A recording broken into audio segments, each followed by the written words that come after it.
All right, so you're thinking about a career in synthetic materials engineering, huh? Designing the stuff of the future, that's got to be exciting. And you found this RoleCatcher guide. Looks like a gold mine of info. It's even got me fired up. What about this field really caught your eye? It's more than just knowing how materials work, like at the molecular level, right? Yeah. It's about taking that knowledge and engineering solutions. Lighter airplanes, more efficient solar cells, you name it.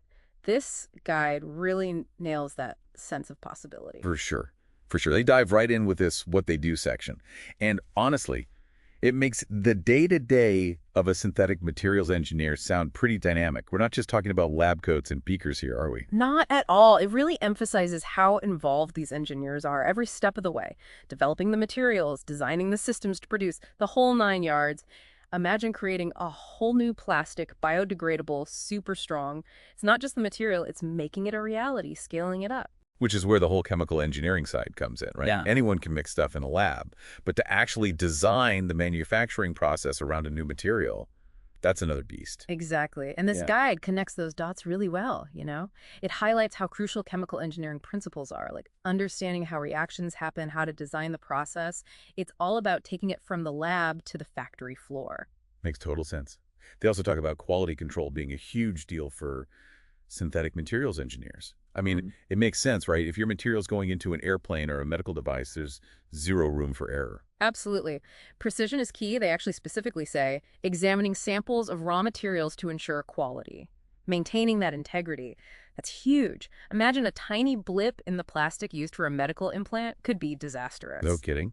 Speaking of which, they list out some pretty incredible industries where these engineers are in demand. Aerospace, automotive, electronics. The possibilities seem endless. You could really apply this knowledge in so many places. Yeah. It's true. The guide showcases that breadth really well. Think about it. The drive for lighter, more fuel-efficient cars. Synthetic materials are the answer. Carbon fiber composites, high-strength plastics, things like that. These engineers are at the forefront of making those innovations actually happen. That's what I find so cool about it. It's Right. not just lab work. You could potentially be shaping entire industries. Now, they also get into the career path, and they're pretty upfront about this being a demanding field. You need that specialized education. Yeah, but here's what I like. They don't just list off degrees, they explain why those subjects matter. For example, chemical engineering. They emphasize how it gives you that foundation, to design and optimize the whole process on a large scale, which is crucial when you're manufacturing new materials. It's like they're making the connection between what you learn in class and how it actually translates to the real world, which honestly is what I'm always looking for, that aha moment. Yeah. And that's what RoleCatcher does so well. It's not just do this, do that, it's the why behind it all, which can make a world of difference when you're trying to wrap your head around a whole new career path. Totally, totally. It's like getting a behind-the-scenes look at how all that knowledge you're soaking up actually turns into innovation. Mm. The guide mentions other degree paths too, though, like materials science and engineering, even polymer science. Hmm. What's the difference there, would you say? I'm thinking those might be a little more focused, right? Like material science probably goes deeper into the nuts and bolts of, well, materials, how they're structured, their properties, and then polymer science, that's got to be all about polymers, right? Spot on. And that specialization can be super valuable. This field is huge. Think about it. You could be working with ceramics, composites, biomaterials, nanomaterials. The list goes on. That's where that career compass thing RoleCatcher has could be clutch. Hmm. Help narrow down your interests, figure out what kind of specialization really clicks with your strengths, what you actually enjoy doing. Exactly. Find your niche, right? But no matter what you end up focusing on, one thing's for sure, gotta keep learning. The guide really hammers that home. This field is constantly evolving. Staying ahead of the curve, they actually say.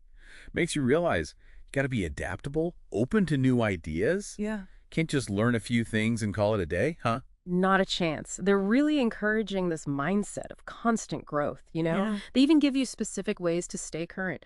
Going to conferences, digging into those research papers. Imagine being at one of those conferences, hearing directly from the people who are creating self-healing materials or bio-based plastics that could replace the petroleum ones. Oh, those bio-based plastics, that's something I wanted to loop back to. The guide mentions that more and more there's this push for sustainable materials, environmentally friendly stuff. Sounds like a huge opportunity for synthetic materials engineers. It's not just an opportunity, it's kind of a responsibility, don't you think? The whole world's moving towards sustainability, and this field, it's leading the charge. They even give specifics like bio-based polymers, things like PLA, for biodegradable packaging, or PHA. That stuff has potential for medical implants, food packaging. It's wild. So it's not just about inventing the new, it's rethinking the old, too. How we use stuff, how we get rid of it, closing the loop. Yeah. Isn't that the whole circular economy idea? Exactly. That concept, it's everywhere in this field now. It's not enough to make something cool. Got to think about the whole life cycle, where it comes from, how it's made, what happens when we're done with it. A whole different way of looking at materials, huh? Yeah. And it feels like that's something RoleCatcher is really pushing in this guide. It's not just the technical skills. It's about having that mindset, sustainability, ethical stuff, all that. Totally. It makes the whole career path that much more compelling, right? It's not just about, can we do this? It's, should we do this? Using tech to build a better future for everyone. I'm all about that. Now, they also get into this whole thing about standing out in the job market, which, let's be honest, can be a nightmare no matter what you're doing. But that Beat the Automated Recruiter section, that was interesting, especially that AI CV scoring thing. That's like having a cheat code for your job search. Crazy, right? Yeah. It just shows how much tech is changing everything. Not just materials, but how we get hired, too. More and more companies are relying on AI to sift through applicants. So this guide helps you understand how those systems even work, gives you an edge. So it's not just about having a killer resume anymore. It's about optimizing it for a machine. Do they actually explain how the scoring works, though? I feel like some people might find that a little sus, letting a computer judge their resume like that. Oh, yeah, they totally address it. They explain that the system, it looks for keywords, skills, the right kind of experience for the specific job you're going for. It's not about tricking it. It's about understanding what employers actually want to see and making sure your resume reflects that. So it's like having a personalized coach almost, telling you what to highlight, what to beef up on your resume. Exactly. And it really underscores something people forget. You got to tailor your application every single time. Those generic resumes people send to a million places, they're going straight to the digital trash can. It's the difference between throwing spaghetti at the wall hoping something sticks versus, like, carefully plating a delicious meal and serving it with confidence. No, that's an analogy I can get behind. It speaks to the whole presenting yourself part, right? RoleCatcher seems to get that. They really went the extra mile, not just telling you stuff, but giving you actual tools, strategies to succeed. 100%. No. From figuring out what skills you need to navigating the whole job search. Yeah. They're right there with you. Which is huge, especially if you're just starting out, Oh, Easy to feel overwhelmed with all the options, all the possibilities. absolutely. Before we move on, though, I wanted to circle back to something you mentioned before. The sheer variety of materials these engineers work with. It's not just about plastics, right? Oh man, not even close. We're talking ceramics, composites, biomaterials, nanomaterials. This isn't just science. It's like the building blocks of the future. These things are going to revolutionize everything from healthcare to how we get around. All right, so we've got ceramics, which to me, that's pottery, tiles, that kind of thing. How does that translate to this high-tech world? Great question. Ceramics, they're deceptively versatile, heat-resistant, crazy durable. They're great insulators, too. This guide, it points out how they're being used in aerospace parts, engine components, even microelectronics, medical implants, you name it. That's nuts. And then there's composites, which, if I'm remembering my science classes right, it's like combining two or more materials right, get the benefits of both. You got it. And the world of composites, it's massive. You've got fiberglass, think boats, wind turbine blades. Then there's carbon fiber composites, super strong, super light. Those are huge in aerospace and cars. It's like material science meets alchemy or something, combining elements to create something totally new. Totally. And then you've got biomaterials. That's a whole other rabbit hole. Right. Because we're not just talking about synthetic copies of natural stuff. We're talking about making materials that can actually interact with living things.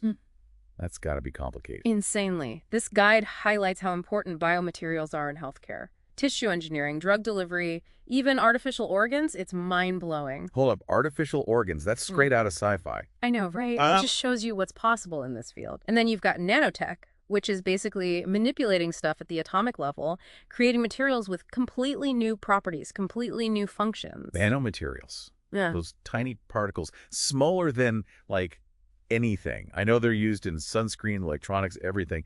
But what about in synthetic materials engineering specifically? They're changing the game. This guide talks about how they're making existing materials better, stronger, lighter plastics, coatings that don't scratch or corrode. but they're also being used to make totally new materials, and we're just scratching the surface of what they can do. Unlocking a whole new level, that's wild. I'm starting to see why this whole continuous learning thing is so important. A field this fast-paced, you got to be on top of it. 100%. That's what makes this career path so exciting, you know? It's not for the faint of heart, but for those who crave innovation, discovery, it's incredibly rewarding. I'm sold.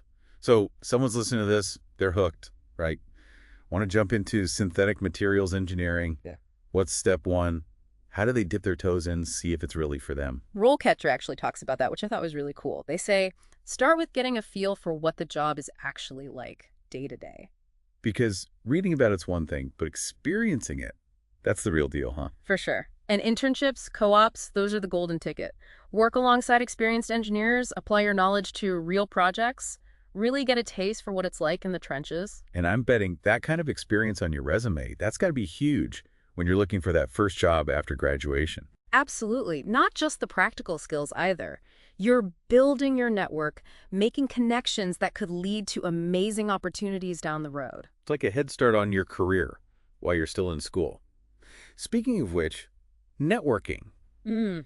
What do they say about that? Any field, connections are important, but especially one like this, so collaborative, so fast-paced. They're all about it. Whole section dedicated to networking. They say go to industry events, join organizations, connect with people on LinkedIn. So put yourself out there, meet people, build relationships with those already in the field. Exactly. And not just showing up and handing out business cards. It's about having real conversations, asking good questions, being genuinely interested in what others are doing. Because people can sniff out a phony a mile away. Yeah. Right? It's about building those real connections, shared passions, that kind of thing. 100%. And those connections, they're invaluable. You never know who might have some killer advice or who might know someone who's hiring or who you might even end up collaborating with on a project one day. It's like building your crew, your support system. People who get it, who can help you through the tough stuff and celebrate the wins with you. Totally. And RoleCatcher gets that, the whole community aspect. They even have tips for finding mentors, which I thought was awesome. Mentorship is huge. Yeah. Having someone who's been there, done that to guide you, that can make all the difference, especially early on. Right. And they give really practical advice, how to find potential mentors, how to approach them, how to make it mutually beneficial. It's like they're taking the mystery out of it, making it less scary, more approachable. Totally. They emphasize that it's a two-way street. It's not just about what you get, but what you can give back too. So building that relationship, learning and growing together. Exactly. And those relationships, they can be so rewarding, both personally and professionally. They really can. RoleCatcher has seriously outdone themselves with this guide. It's not just info. It's like a blueprint, tools, resources, even guidance on building your network. For real. They clearly put a lot of work into making this something that's both comprehensive and actually useful. Absolutely. And I get the feeling that anyone who dives into this thing, they're going to walk away feeling prepared, Yeah. ready to take charge of their career, No doubt. They've covered all the bases. They really have. Now, we've talked about all the good stuff, but what about the flip side? The challenges, what are those? What should someone be ready for if they're thinking about this career path? Another good question. It's important to be realistic, right? See the whole picture, warts and all. And RoleCatcher, they're pretty upfront about the tough stuff. This isn't a walk in the park. They're very clear about that. It takes dedication, perseverance, and you got to be comfortable with problem solving, like a lot of problem solving. So it's not all cool materials and designing awesome stuff. There's real grind involved. Oh, yeah. The guide doesn't sugarcoat it. They mention the long hours, especially when you're on a tight deadline, trying to meet a goal. Right, because with this kind of work, developing new materials, figuring out the processes, there's going to be a lot of trial and error. Tons. And that can be frustrating, let me tell you. You could be stuck on a problem for weeks, months even, and feel like you're getting nowhere. So you need resilience, got to be able to bounce back, learn from mistakes, and keep going. Exactly. And be okay with not knowing everything. This field is constantly pushing boundaries, which means there isn't always a right answer, a clear path laid out for you. It's about embracing the unknown, being comfortable with a little bit of chaos. Totally. And that requires creativity, ingenuity, thinking on your feet. You might have to invent your own solutions, create your own tools, even develop new ways of testing and analyzing materials. So it's not just following a recipe, it's coming up with the recipe sometimes. Precisely. And that's a whole other challenge. But man, when you crack the code, when you find that innovative solution, that feeling is amazing. The aha moment. Love it. But being realistic here, money talks. We've established this is a growing field, lots of potential, but what's the salary looking like? What can someone expect to earn as a synthetic materials engineer? I'm glad you asked because RoleCatcher actually gives some solid numbers in the guide. All right, lay it on me. What are we talking here? They're clear that it varies a lot, of course. Location, experience, what you studied, what industry you're in, all that plays a role. But on average in the US, a synthetic materials engineer can expect to make around $95,000 a year. Okay, so comfortable living, even starting out. For sure. And as you get more experience, climb the ladder, that earning potential, it just keeps going up. Right, so there's room to grow, which Yeah. is always good to know. Totally. RoleCatcher actually gives some tips on negotiating salary too, which I thought was super helpful, both when you're first starting out and when you're up for a promotion or a new position. Like what kind of tips are we talking? Well, they stress the importance of doing your homework. Know the salary range for your position in your area so you know what's reasonable to ask for. They also say to really play up your skills, your experience, connect the dots between what you bring to the table and what the employer needs. So it's not just what you know, it's how you sell it. 100%. They also say to practice your interview skills, being able to articulate your value, your enthusiasm. That goes a long way when you're face to face with a potential employer. It's like selling yourself, but not in a sleazy used car salesman kind of way. More like, this is me, this is what I bring to the table, I'm awesome, hire me. Exactly. And RoleCatcher gives some solid advice on how to do that, even suggesting mock interviews with people in your network to get feedback and build your confidence. Preparation is key. Now, what about career progression? We've talked entry level, but what about someone who wants to reach the top of the game? What does that climb look like in this field? They do a great job of laying out the different stages. So a junior engineer, they're probably assisting senior engineers with research, running experiments, analyzing data, that kind of thing. As they gain experience, they might move into designing experiments, leading projects, managing teams. So gradually taking on more responsibility, building your expertise, proving yourself. Exactly. And then you get to those senior roles, and it becomes less about hands-on technical stuff and more about strategy, leadership, driving innovation. So a senior synthetic materials engineer, they might be overseeing whole research teams, managing budgets, working across departments, maybe even presenting at conferences, publishing papers. Absolutely. They might even be the ones developing patents for new materials or processes. Talk about a feather in your cap. It's like becoming a rock star in your field. Everyone knows your name, everyone respects your work. Exactly. And RoleCatcher, they point out that these senior roles often come with a chance to mentor younger engineers, which is super rewarding. You get to give back, help shape the next generation. Coming full circle from mentee to mentor. Love it. Yeah. And that's something I really appreciate about my own career. I bet. Now, before we move on to the last part of our deep dive, I wanted to touch on something we've mentioned a few times now. Ethics. This field, it's not just about what you can do, it's about what you should do, right? Huge point. As synthetic materials engineers, we have a responsibility to use our knowledge for good. That means thinking about the consequences, both intended and unintended, of the things we create. It's not just about making cool stuff, it's about making sure that cool stuff doesn't come back to bite us or the planet later on. Exactly. Yeah. And RoleCatcher, to their credit, they don't shy away from that. They really encourage aspiring engineers to think critically about the impact of their work, to be advocates for responsible innovation. Love that. It's about having a conscience, using your skills to make the world a better place, not just a more technologically advanced one. 100%. They even give real examples of how engineers are grappling with these questions, like biodegradable plastics. Great idea, right? Get rid of plastic waste. But some of them, they need specific conditions to break down properly, and there are concerns about what they do to industrial composting systems. A good reminder that there isn't always an easy answer. Even with the best intentions, things can have downsides. Absolutely. That's why it's so crucial for synthetic materials engineers to talk to each other, but also to other scientists, to policymakers, to the public. We need to have open, honest discussions about the potential benefits and risks of new materials and technologies.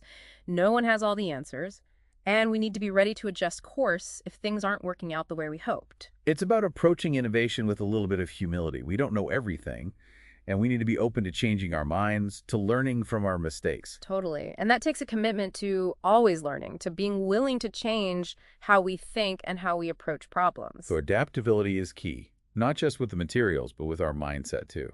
Exactly. And that's what makes this field so exciting, so intellectually stimulating. You're constantly learning, growing, pushing the limits of what's possible.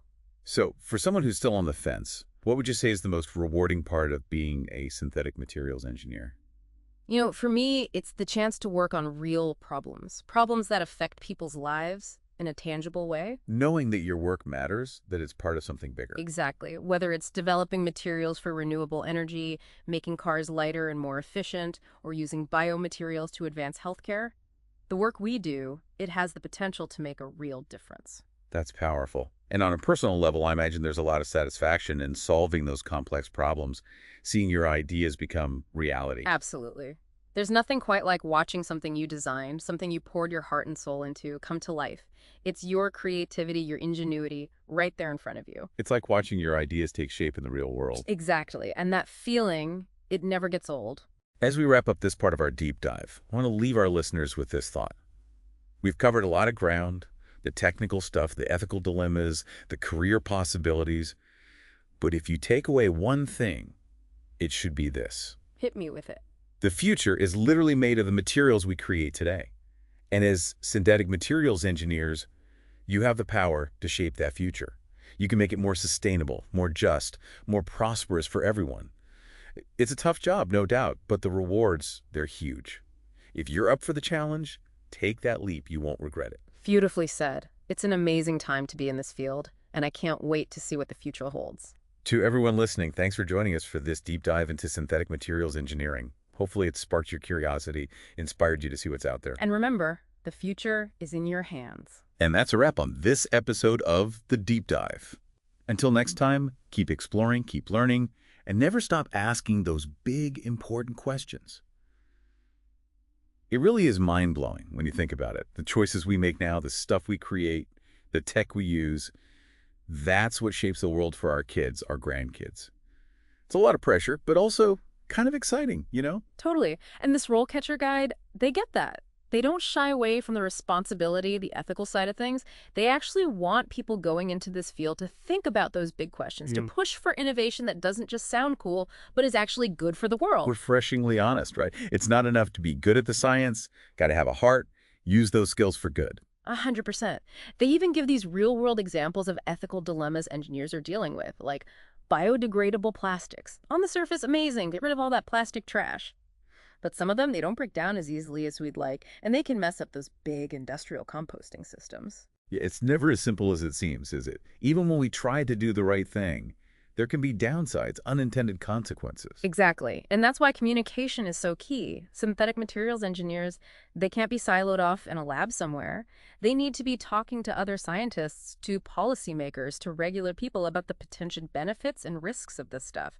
It's about being honest, being open to the idea that maybe we don't have all the answers. And being willing to change course if we need to, right? Approaching innovation with a little humility. Totally. We have to be lifelong learners, always adapting to new information, new perspectives. Flexible not just with the materials themselves, but with our thinking.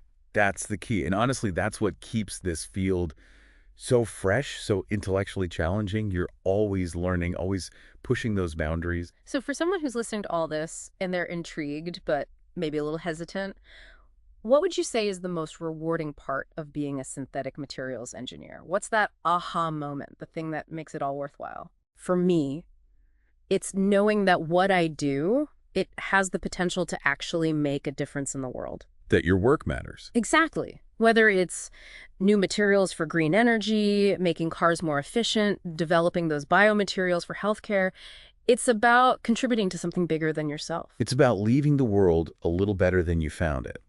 And I imagine there's a certain satisfaction that comes from taking an idea, a concept, and actually turning it into something tangible. Oh yeah, that feeling of seeing something you designed, something that started as a thought in your head, become a real thing. It's incredible. That's your creativity, that's your ingenuity right there in the world. Bringing your ideas to life. Exactly. As we start to wrap up our deep dive here, I want to leave everyone with one final thought.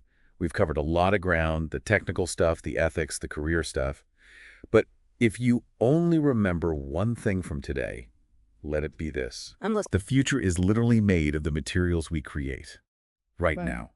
And synthetic materials engineers, you're the ones who decide what that future looks like. Yeah. You want a world that's sustainable, equitable, prosperous. You have the power to build it. It's not going to be easy, but it's worth it. Take that leap. Dive in head first. Perfectly said. It's an amazing time to be in this field, and I'm so excited to see what we come up with next. For everyone listening, thanks for joining us on this journey into the world of synthetic materials engineering. We hope we've sparked your curiosity, inspired you to explore the possibilities. Remember, the future is waiting to be built. And that, my friends, is a wrap on this episode of The Deep Dive. Until next time, keep exploring, keep learning, and never be afraid to ask those big questions.